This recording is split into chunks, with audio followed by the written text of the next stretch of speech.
Yeah, you can record. Hi, everyone. Hi. Hi, Jamie. Great to see Hey. everyone. Hi, Hi, Alicia. Jess. Hi, Heather. Hi, Tabby. Hello. Hi. Hi, Tina. Feel free to say hello as you're coming in. Here I am.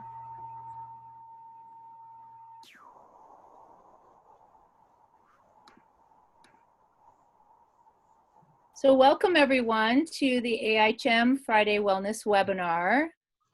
We're really excited this week to actually be doing something a little bit different. And it's really a pleasure to have Jamie Harvie with us today. And he's going to be really leading us through an interactive session around nature and connecting us together with one another, and also just kind of back to this, you know, the bigger planet Earth that we live on here. Could you forward the slide? Great. So for those of you who are just joining us for the very first time, we are the Academy of Integrative Health and Medicine, and we're just really glad to have you here. We're a global interprofessional association of clinicians that really want to change the world and make our health system a more person-centered system that also includes planet Earth and the way we interact with nature and the environment, because that is just has such profound impact on our own health. So it is a real pleasure to welcome Jamie Harvie, who is just a long-term supporter and friend of the Academy. Jamie is founded and directed Healthy Food in Healthcare, the campaign, and is accredited with raising alarm and initiating the transformation of healthcare food policy and practice nationally.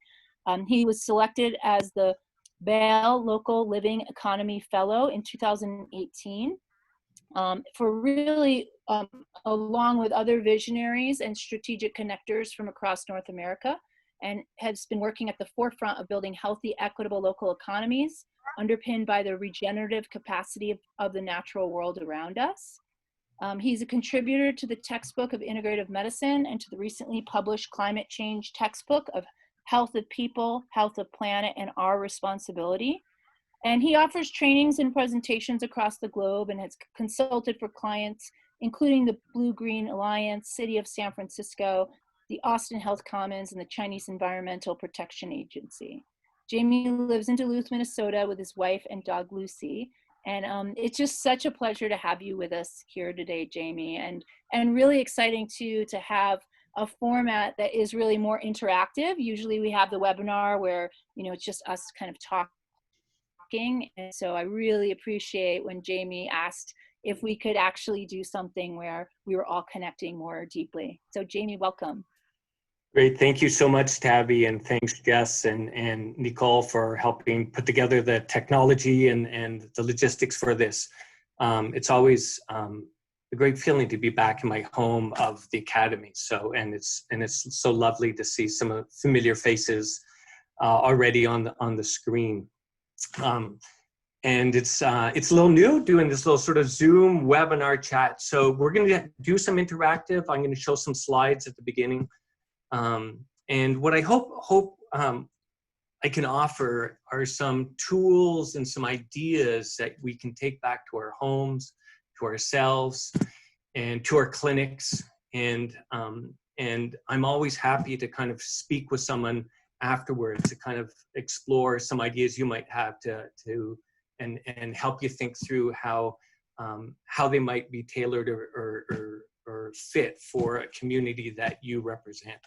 But before we get going, I thought maybe we could just kind of settle ourselves in. I know, you know, people have been driving, people have been running around their workday. So I was wondering if we could just take some rest together and settle in. So the invitation is to just settle yourself in your chair, or you're standing, to feel your feet on the ground, and whether they're bare or in shoes. first take a nice big deep breath. Let it out.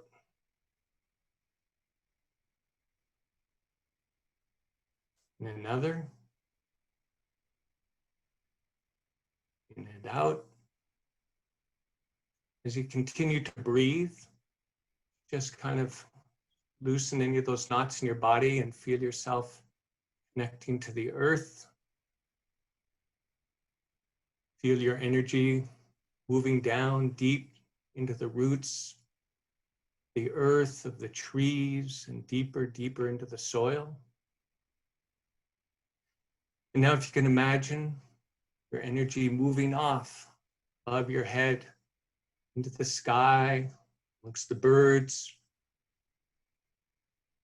into the clouds, really connecting with everyone here on this call, the biofields of all life on this planet. Remind ourselves we're sitting on this beautiful spaceship Earth. It's hurtling through the cosmos.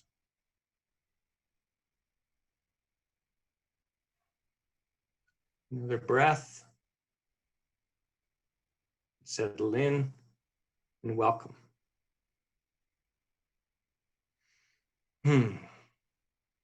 I love doing that with people. It's just so lovely to ground myself with this community. So we're gonna get going. I'm gonna share some slides, just really some ways that I think will be helpful for people to think about the world.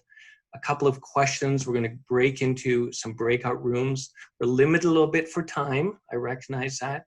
And we'll see what we can do. And at the end, hopefully we'll be able to read the gratitude invocation that some of you may have participated in around Earth Week. And I'll share a little bit more about that in a little bit. So I'm gonna share my screen, and if people are not muted, or I think maybe I'll ask Jess if you could sort of mute people while in the presentation part. So let me just hold tight while I pull up my, oops, I have to do the share screen, of course. There we go. And go.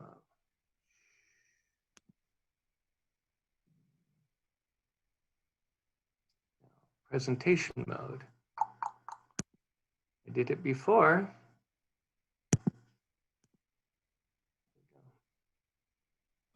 All right, so we're going to explore climate change and inequality in nature, and what I really think of as one our beautiful Earth, one sacred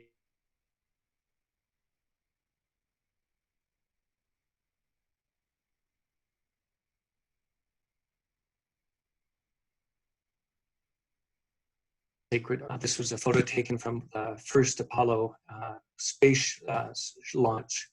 And we'll circle back to this towards the end of the call. When I was first married, my first year marriage, I'm living here in Minnesota, Duluth, Minnesota. My wife and I decided to explore the Dakotas, the states next to us. We went to South Dakota. It was extremely hot. And we were wondering, we did some car camping, and toward the end of the trip, we were going to do a little backpacking.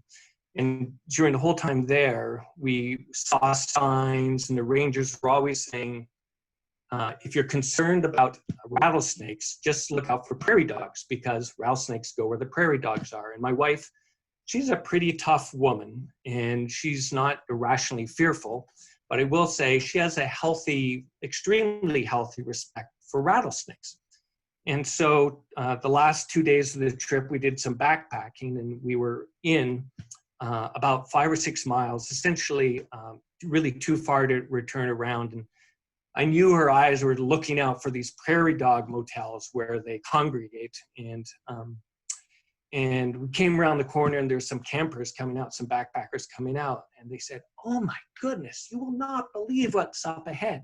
It must be the biggest prairie dog lodge or hotel, whatever you call them, in the world. There's thousands, tens of thousands of these prairie dogs." And of course, my wife was a little concerned, and because all she saw were rattlesnakes everywhere. And we sort of laugh about that now, but what we didn't realize at the time is that prairie dogs are considered, right, some of the most evolved sort of communicators, if you will, within the animal world. And they can actually share and communicate different shapes and sizes. So they're likely saying in their whistling and their communications, there's this short person, there's this tall person. They can identify the difference between dogs and raccoons. And so what we hear as little whistles, right, and sounds are this incredible communication network that is all around us. And so it was sort of this, when I heard the story about the prairie dogs, it was my first reminder, like, oh my goodness, like what are all these little feedback loops and communication systems that are happening around that we don't even really know about? And of course, with the movie, what is it, The Great Fungi, I think it is, but many of us are now becoming familiar with the notion of the mycorrhizal fungal network that trees have wrapped around the roots. And these are incredible nutrient transportation systems or communication systems. So amongst the various, even amongst different types of trees, there's this whole network of trees feeding one another in between different types of species and different species. Sorry, got a little call there. Species, and it's fully alive. So when you're going in the forest amongst the trees and the greenery beneath your feet are signals sending out, and in the different seasons, different plants or different trees are being fed, and predators are being warned about disease and so forth. So this is incredible network, again, that while you might be going out, there's this system of networks that's happening all around. Slime molds are common in forest ecosystems, and these are unicellular organisms with no brain, no neurons, and they sit as unicellular organisms. And then at some point, there's an emergence which happens, and they form together and create this big, beautiful, at least in my mind, this beautiful organism, and they merge as one. And what scientists have discovered is that slime molds, right, despite the fact that they have no brain, no neurons, can be habituated to move across substances that repel them. So they are not fans, as it turns out, of coffee or of salt. Yet if you put some oatmeal, they like oatmeal, and put these noxious substances in between them, they will tentatively sort of put their I guess, what are they, pseudopods, and move across and slowly learn and adapt and habituate themselves to go over noxious substances. And so scientists have actually cut these up and then merged them with other slime molds, and they take on and learn from the pieces that have been merged. So you have this sort of very interesting learning, sensing organism that might appear to be a simple organism, but it's communicating and sensing, and I would offer really learning. And that's happening in this forest as we're walking through. Birds, of course, this is a blue tit, one that's been heavily studied, and they're extremely social beings. And like humans, their health, their food sources are dependent on their social networks. And they have mapped tens of thousands of these birds. And of course, when you go in the forest, you might hear a bird call, but these birds signals, right? They hear a predator, and that signal moves at 100 miles per hour through the forest, telling other flyers and other winged creatures and four-leggeds about the predator that's coming. And so it's not only a walk in the forest that we might be taking. All around us, there are feedback loops and connections going on and learning, and this whole connectivity of life that's just bursting. What we now know is, of course, bees are pollinators, but what we now know is that the flowers use their petals, right, to vibrate in the same frequency as the pollinators. And when they do that, within 3 minutes of the vibrations, they can increase their nectar content by 20%. So they are vibrating in sync with these pollinators. So it's not just that the pollinators are looking and finding nectar, they're actually communicating back and forth and helping one another. all of this living system of the forest. We know from studies done by Ulrich that views of nature help us heal faster. We have less complications. And it's consistent with some of the studies that show that when we are exposed to pictures of incredible beauty, that we develop a more cooperative and empathic persona. And so there is something going on, again, a communication network that is happening that at times is really beyond our understanding. And is why I get really excited by the work that the Consciousness and Health Initiative is doing around biofields. What part of that is happening around all these feedback loops? Now I look at this picture, and I love this picture because there's so much going on, right? You can imagine the pollinators and the flowers and those little signals happening. You see likely maybe a grandmother, maybe a mother with a daughter or a granddaughter. And we know that from the work that David Rakel and others have done, that we are, there's a syncing of the hearts of the heart between individuals, right? There's a syncopation that happens, and that empathetic responses help healing. We know that within our brain, there are receptors for soil biota, which move up our vagus nerve into our brain. So the soil is actually changing who we are. We know that our gut and our bodies are more microbes or biota, non-human biota than human, right? So begging the question of who's really in charge. Is the earth actually shifting our mood, right? And so all of these are happening. It's so, so beautiful. Right? And so the invitation, I think, is really for us to stop and slow and imagine what is going on as there's all these feedback loops happening. And so I've just described like one minuscule amount about what's happening on this beautiful planet. Feedback loops, emergence, learning, happening all at once.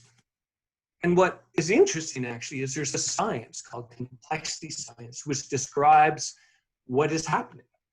And complexity science looks at complex systems, and they are characterized by a variety of different, they have certain characteristics. And in that, they exhibit dynamic equilibrium. So they're always changing. Right? Our cells are always exchanging with the environment. My carbon atoms are moving. They're not the same ones that were in my body a year or two ago. That they're self-healing, that there's an exchange of information, that there's always adaptation happening and learning, and that there's feedback loops. So it's not as though it's static, that there's always sort of movement and change happening, but happening. And that there's also the complex systems and all living organisms, from the ant, from the slime mold, to the human, to the elephant, to the giraffe. They're all complex adaptive systems that exhibit these characteristics. And so what also happens is self-organization and emergent behavior. So whether it's a group of people coming together to camp and somehow they decide where they put the fire, where they put their tents, they create some sort of organization that makes sense to them. Or whether it's an ant colony that figures out how and where to create and build their ant colonies so that it's cooled by air. And these are all examples of self-organization, and all living beings have this characteristic, or complex living systems and complex systems have this characteristic of self-organization. We figure things out, we're learning.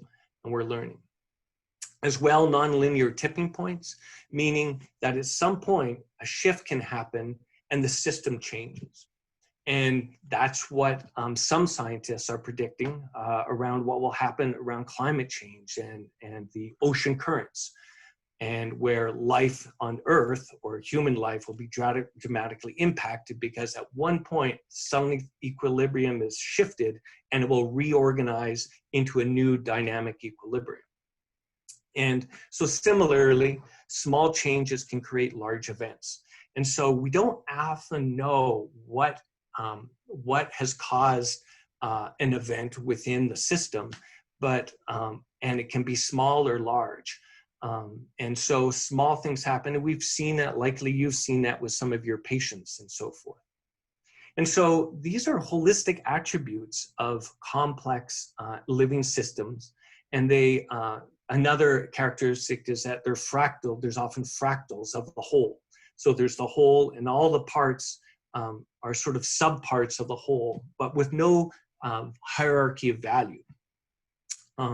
And I put these two images up there because they're both human, and the human body and the planet itself are complex adaptive systems, but human and non-human communities and the planet itself. So we as a human body are interacting and moving as a complex living system, but as part of a broader living system itself.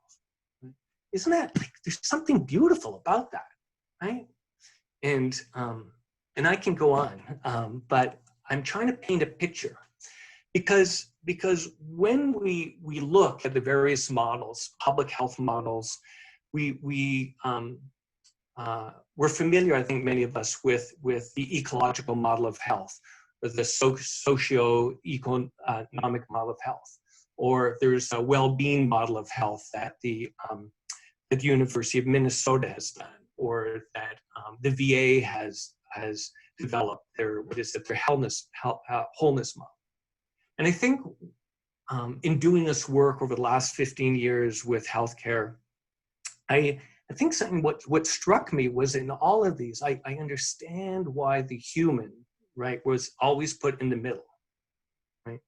And we're surrounded by all these systems, whether it's our community and this, the schools, all these different influences, which we call social determinants of health.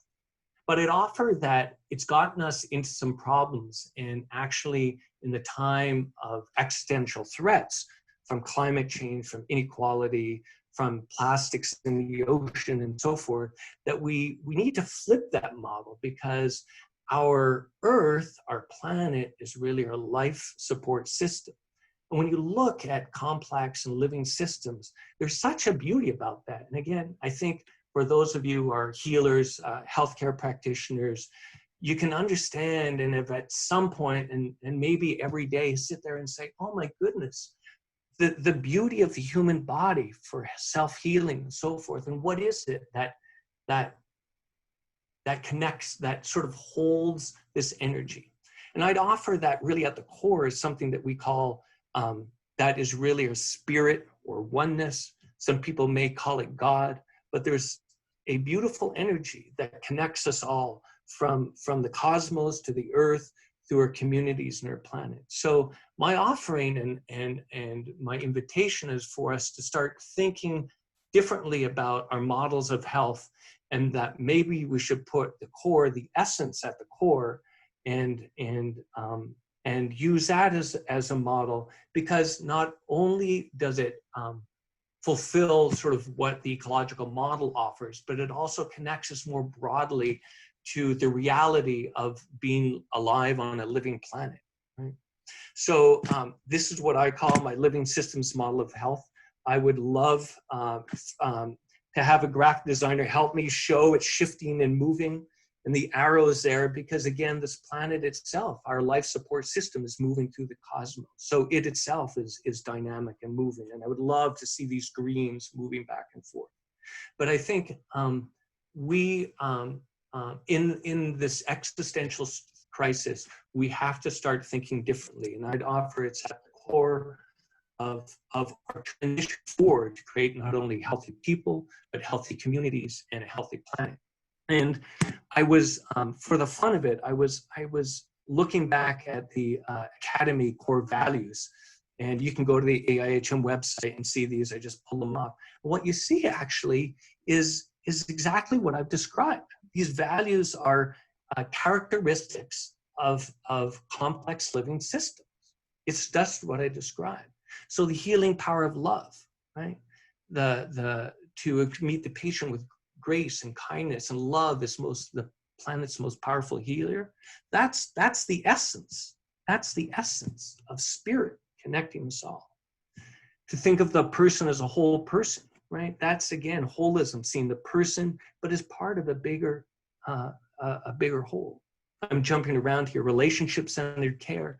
That's reflective of all the incredible feedback loops within our body, between mind, body, spirit, the genes that are connecting from the biota around us, our biofields. It's all about the feedback loops in the relationship. And then the innate healing power, that's the self-healing ability of all living systems. So in fact, the core values of the academy, though really designed, I think, for the practice of integrative holistic medicine, without unknowing, or maybe spirit, something bigger, actually kind of directed the words that describe the planet as a whole and all life on Earth. And so worth reflection, and I think very powerful to think about. And so here we are, and the challenge, of course, as we think about climate change and all the various others, and I'd offer that that what they are is really a function, whether it's plastics in the ocean or toxics that fill the web of life. All of us on this call have an average of about 115 toxic chemicals in our body. We are chemically trespassed. And part of that is imagining, I think, as we've created modern society, that we are somehow immune or separate. And that there's been a separation, right? And what we are being called for now is to move from the self into the collective and the whole. And the image on the left, moving towards the right, this is an image from Gert Leinhardt, and so I just want to acknowledge this, what I think is a beautiful graphic. But as well, the graphic on the left really puts, and I want to highlight, typically white man at the top. And so again, it's shifting from a paternalistic to a more holistic model. And what we start to see, instead of having values of racial hierarchy, it's a value, it's a system of collective, that there is no hierarchy of all life.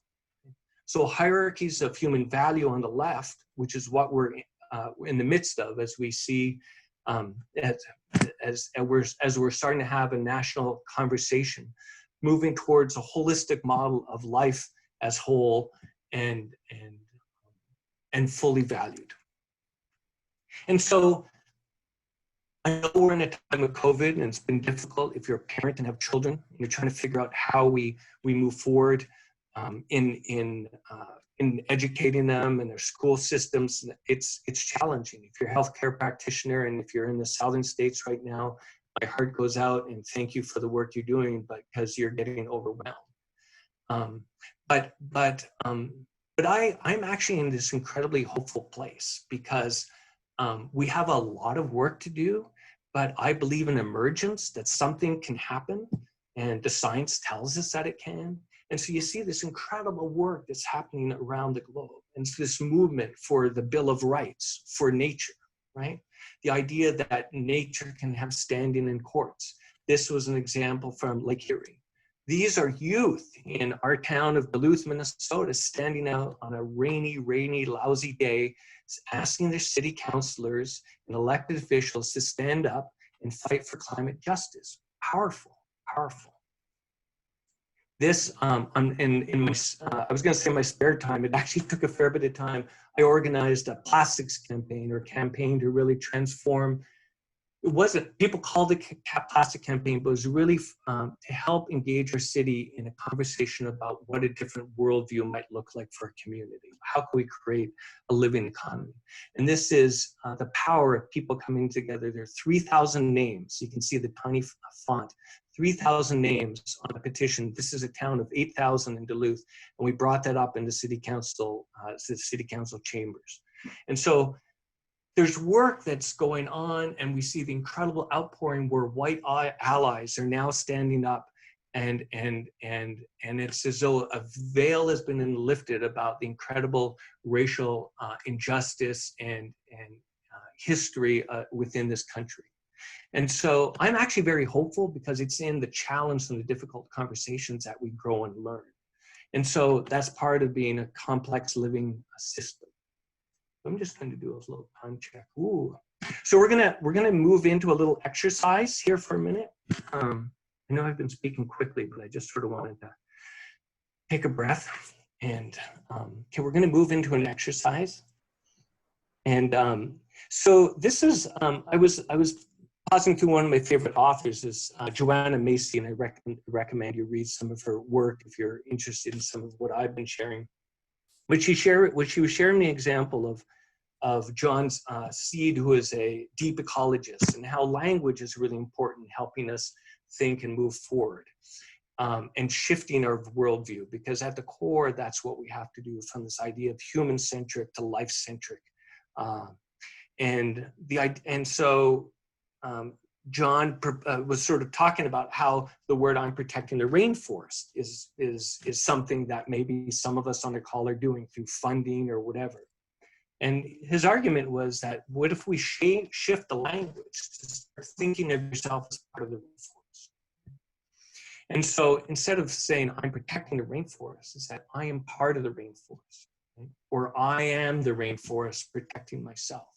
Because in a non-hierarchical world of life, right, we are all taking care of one another in the same way that the fungi and the birds and the slime molds and the prairie dogs are doing the same thing. So here's the invitation for an exercise. So I put a couple of examples, and the invitation is for you to think of something that you're doing in your life or that has meaning for you. And so it could be funding an organization. It could be standing up for George Floyd or any of the many, many, many African-American people who have been killed by police brutality. It could be standing up, and I put an example here as I'm feeding monarchs. In our community, there are a lot of people who are feeding the monarchs. So I'm feeding monarchs, and to then shift it from the action word and the noun to I am a monarch feeding myself. Or if you're a clinician and you're overwhelmed because this is your lunch break and you can't think of anything else, I threw this example out there. I'm healing the sick. To I'm the sick healing myself. And so can we all think of something that we're doing, either funding an organization, something you've stood up, you know, maybe it's giving money, maybe it's cleaning a beach up, maybe it's a local park. Is something in mind?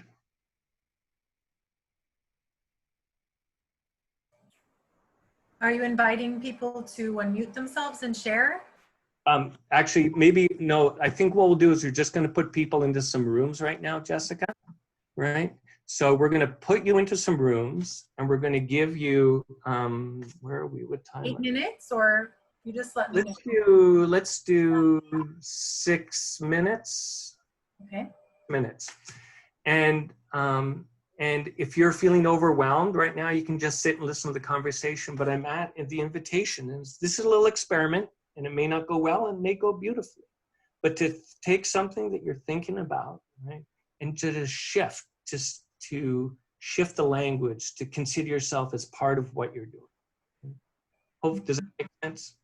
Yeah, and maybe take a piece of paper and just note it or write it 2 different ways so you can remember what you thought of in this moment if you want to. I think that's a great idea. So we'll have just 6 minutes, you said, and we can break out into that, and then it will give you a 30-second warning and bring you back to this main room, and we can share at that point. So and the invitation is to, after you've done that, right, after you've switched it around, that sentence around, is to actually think about it, right? I am a monarch feeding myself. What does that mean? Does it shift something in myself?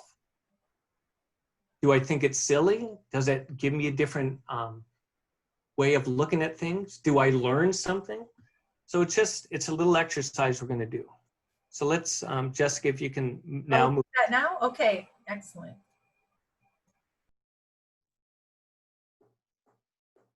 Welcome back. You'll probably be muted when you come back from the breakout rooms. So Jamie, you'll want to unmute yourself. And Great, thank you. I just had a really good conversation with Tabby, and I'm just like, oh my goodness, if we could have had some more time, right? Because probably maybe only one of you spoke or two of you spoke in your rooms, but at a minimum, you were able to kind of hopefully develop a little relationship amongst one another. So maybe that's the gift of that exercise for now. And so I'd asked Tabby if she's willing to share what she was shared with me, her statement. And if any of you were able to kind of create that I am the beach, the monarch, I am protected, that sort of thing. If you're able to share it into chat, that would be wonderful, because then we can get kind of a list of what they are. And if you weren't able to get there, that's okay. So if we could, if you could put that in the chat, and I might call on someone else to kind of share any insights that they maybe got from that exercise. So, but maybe Tabby, can you just kind of share a little bit about what that experience was like for you? Yeah, thank you, Jamie. So first of all, it was hard, and Jamie had to help me, like actually even articulate and shift from what I was trying to talk about and moving into an I statement. So I shared that I recently, my husband and my children are from Nicaragua, and there was a lot of political unrest there. And I had been active in ways around that years ago, but stopped because of it's just dangerous to do that. And so recently, I've begun to actively on social media call for the release of political prisoners. I have some political prisoners. I know some that were my patients that are older and really they're just not in a position where they should be in prison, and I'm really worried about them. And so I've moved back into that activism very recently, and so moving from I'm standing up for political prisoners, and the release of those political prisoners, just saying I'm a political prisoner working towards the release of myself. So I think it did two things. One, it moved me from this more hierarchical, patriarchal, othering type of statement to a statement that was, it was me. There was no separation. And so it was very emotional. It immediately emotionally hit me, even before I didn't even say it. Jamie said it and I couldn't say it. But something was tied also to the emotion, how somehow emotions have been made into this very negative thing in this patriarchal world, and that actually keeps us from that connection. So that's what I have to share, and I really thank you, Jamie, for helping me. Thanks, Tabby. I just, I could hear the emotion, and I'm feeling it myself. You can hear it in my voice, and I'm glad that you raised the idea of like what we do in this patriarchal world. We hide the pain, we hide the despair, the fear of not fitting in, and that closes us off, right? And if we're going to move forward on climate change, on helping, shift the hierarchy in this country, we have to know that we're together and that we're holding each other. And I'd offer that what you're experiencing and feeling is a sign of your deep compassion that extends beyond your ego. So I just noticing. So thank you, Tabby. I was wondering if there's maybe one other person that has sort of more of an environmental one that would be willing to kind of share, and maybe just kind of share the sentence, and if there's need for context, just because of time, we just make it a little short. Is there someone that can raise their hand? And Jessica, I can't really see anyone, so I'll ask you to call on somebody or unmute them. Yeah, if someone wants to, I don't see anyone raising their hand right now, but please feel free. Sally, you have a smile, maybe you would like to. I'll take that smile. Okay. Heather has her hand up. Go ahead, Heather. Okay. Sure, and I put this in the chat. So I am growing plants to protect the pollinators. I am part of the pollinators protecting myself. So thank you. Did you notice anything? Was there any shift, or did it feel weird, or did it help you in any way, or just any reflections that you had? Well, it made me feel emotional, of course. And I mean, honestly, I think this way anyway. I think about that I am connected to the pollinators. I am connected to the soil. I am connected to the sky. And I mean, when I'm at my best, I think that way, not always. Mm-hmm. So, and yeah, it's a deep emotional connection. Thank you for sharing. Thank you for sharing. And I think what we'll do is we'll collect some of these statements, and we'll keep them anonymous and share them back to the group. Jess, I'd ask if you'd be willing to kind of take a I mean, people are sharing in the chat, and it's not anonymous. We can see who's saying what. So that's already being shared. But to say it in a way that we're all connected to it, one that stood out to me is from Lena. It says, I pray for my world. I am my world, praying for myself. And we can all say together, we pray for our world. And we are our world praying for ourselves as a collective. We are all doing this. This is our prayer. And there are several others here.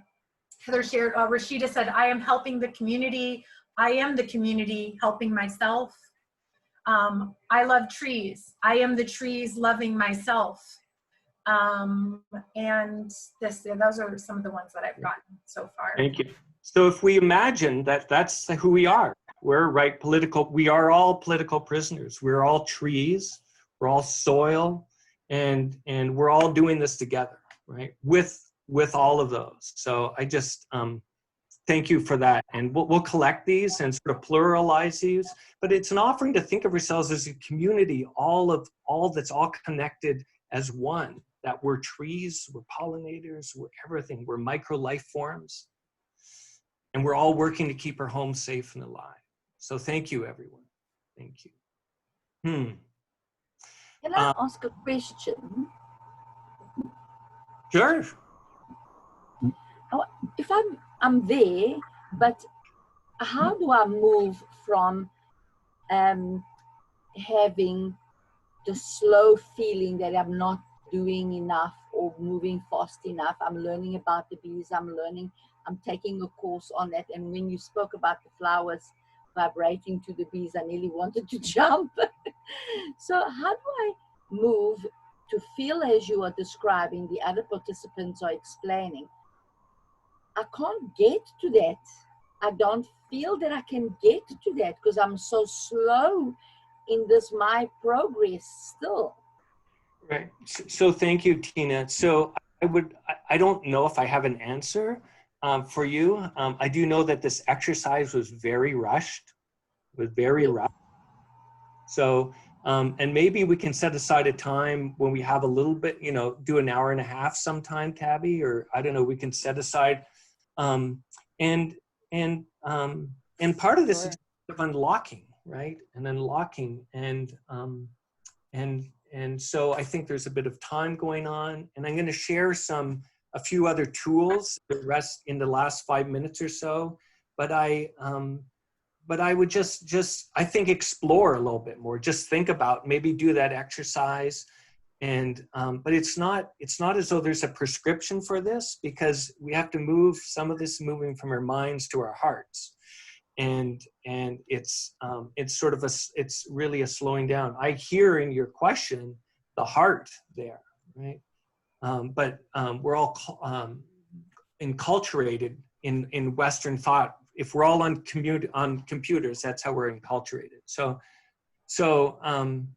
It's not a real answer, I suppose, but that's kind of what I have an offering. But maybe if you sort of keep your eyes open, and Tabby and Jess, we can kind of think of another offering where we can kind of explore that question some more. And if people do have some interest in exploring this a little bit more, just put it in the chat room. And we can, it's helpful to know some of the feedback, because this is rushed, and it's somewhat contrary to kind of what we're trying to do in the slowing down. And I would add mindfulness practice. Maybe, you know, it's something we continually have to remind ourselves. I am the micro life forms in the soil, and what I am doing is working to make their home safe, my home safe.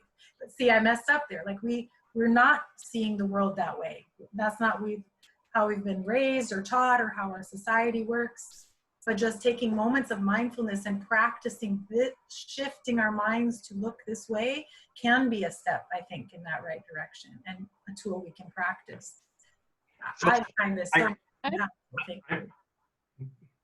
I'm just looking at the time and thinking we should probably, I want to close this down, and I take my lead from the AIHM team, but I do know that people are in lunch hour, so I don't want us to wrap closely, so I'm wondering if we can kind of move towards a bit of a closing.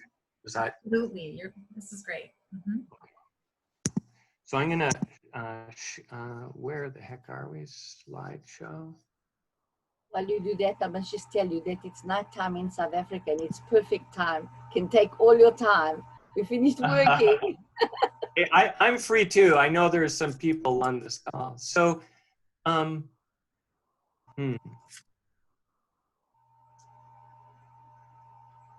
So a quick little thing that I think is relevant here, because a lot of this was framed around the earth and the planet, but I think if we think of ourselves as all of us as nature, right, that we're no different. We are living beings on this beautiful system. I did just want to highlight some other work that I'm involved with that connects to the question that Tina just asked. And it's really, I want to honor Dr. Gail Christopher, who's the vice president of the Kellogg Foundation and Tianu Center for Healing and Nature in Maryland. And she was a keynote a couple of times at the Academy, and she's just one of these people that just, there's light shines from her. She's just this beautiful, beautiful human being that, we all have light. She'll be speaking this year, Jam, at the conference in October. She'll be one of the keynotes again. She's really amazing. Great, thank you. And then a colleague of hers, and we're sisters and brothers, my colleague Mi Mao, and we've been working on a project in Austin, but really putting into practice Gail Christopher's work around truth, racial healing, and transformation. And the core of this is creating racial healing circles. And it's the brilliance of Dr. Christopher, who recognized that we can talk about race, we can talk about the environment, we can talk about whatever we've othered as much as we want, but part of the relearning and the retraining, the culture that we've, and stories that we've been told is through stories. So it's a circle process that uses circle and a sharing of partnering and a sharing of personal stories that go deeper and deeper. And at the core of it is really about seeing our shared humanity. And in so doing, what we're doing is we're actually creating new neural pathways. And so the project in Texas, in Austin, that we're doing is we've been hosting racial healing circles as a means to address one of the deep, deep root causes of ill health and discordance in the community. But again, it's moving from the mind to the heart, and I think that's where we are. And we don't have time for the whole time, but I continually go. One of my sources is Joanna Macy, and I love this quote because gratitude is radical, for it quietens the frantic mind and brings us back to source, opening our hearts and reconnecting us with life. And so one of the things that a project that I put together, and some of you may have participated in, is the One Sacred Earth Project, Oop, it's on a little bit of a timer. That's okay. One Sacred Earth Project. And the idea is that we can share our gratitudes and our feelings about this earth. And because the more we speak it and the more we share it, the more we go to our hearts, and I think allows us one of the tools to better connect to our source, to our souls, and to do the work around environment and so forth. And so all of this can be put into the clinical setting with groups, and I'd be happy to talk to you about it. But I thought maybe in the 3 minutes we have left, we can kind of close. I'll close. I'll just do one page of the Academy Earth Week gratitude. And these are what people shared on the onesacredearth.org website was collected, and we are creating an invocation. And so I'm just going to read one page, and when I'm done, and there's more, but there's one page, then I'll hand it over to Tabby to see, if people want to have questions, I can hang out. But I just thought we should just close with a little bit of centering around the gratitude. So, and this is a collective invocation. I'm grateful for the beauty all around me, to experience living in the present every day. I'm grateful for the springtime natural world. It demands nothing. I'm grateful for the emergence of new life that springs forth from the tips of tree branches, the fresh new grasses, the beautiful spring wildflowers, and the rain and rivers that sustain them all. The emergence of new life gives me hope and lights up my soul with joy. I give thanks to the trees for their breath. I'm grateful for the redwood forests. They give me a sense of effortless growth. They make me feel at peace. I give thanks to the snails and their spiral mobile homes. They remind me to take things slowly, or as they come, to keep moving forward in the spirals of time, the cycles of life. I'm grateful for the earth for taking a break to rest and to restore herself, for the sounds of nature for a time of peace and healing. I'm grateful for the rippling, constant flow of water. Her sounds, even stillness, are soothing and relaxing. I am grateful for the earth and her life-giving air. I feel appreciative and grateful.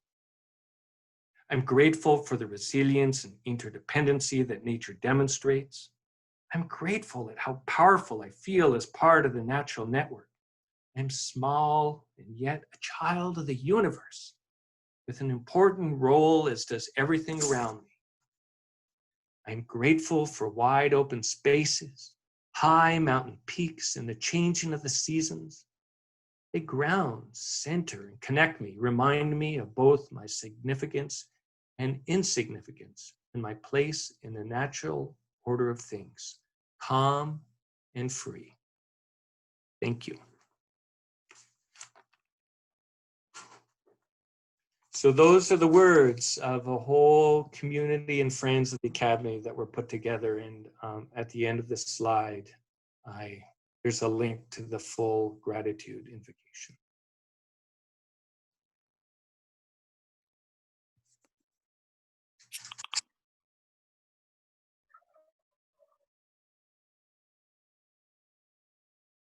And so Tabby or... Do you have that slide? I see the slide. Yeah, I can move to it as we, let me figure That out. was just incredible, honestly. I don't think I've ever heard a collective poem before, and that was so beautiful. Thank you, Jamie. These are our collective words. Let's find out where the heck it is. So Tabby, why don't you just take it away from You can send it to us, and then maybe right we there. can Right there we go. on the site. So if you go to the onesacredearth.org site, Great. and it's at the bottom. .org. Yeah, onesacredearth.org/learning. And there's some others that I've done with other groups. So if people have a community that they want to work with, and we have a way to have a conversations and some lessons. I can do that, whether it's, you know, your clinic, your hospital, Awesome. have a, you know, a longer conversation. Happy to talk about what that might look like and sort of why and how you think it might be useful, but it's out there. Great. Well, I just really want to thank you again, Jamie. This was just so special, and it would be wonderful to think about how we might continue this conversation and these types of sessions in the future. It was really, I know what I needed today, so this is great. Yeah, so just to end, you know, we're doing our wellness webinars every Monday and Friday, and we welcome you all to come. We are just really grateful to have everyone and look forward to seeing you next week, and stay involved with AIHM, get involved. Heather Carey is here. She's our Director of Global Engagement, and we've got an amazing conference coming on that is really focusing around the issues of racism in healthcare, and it's gonna, we're really excited about that. And so stay connected with us and have a wonderful weekend. And we will talk to you all soon. All right. Thanks all. Thanks again, Jamie. Thank you, Jamie. Thank you, so everyone. much. Thank you, Jess. Thank you, Tabby.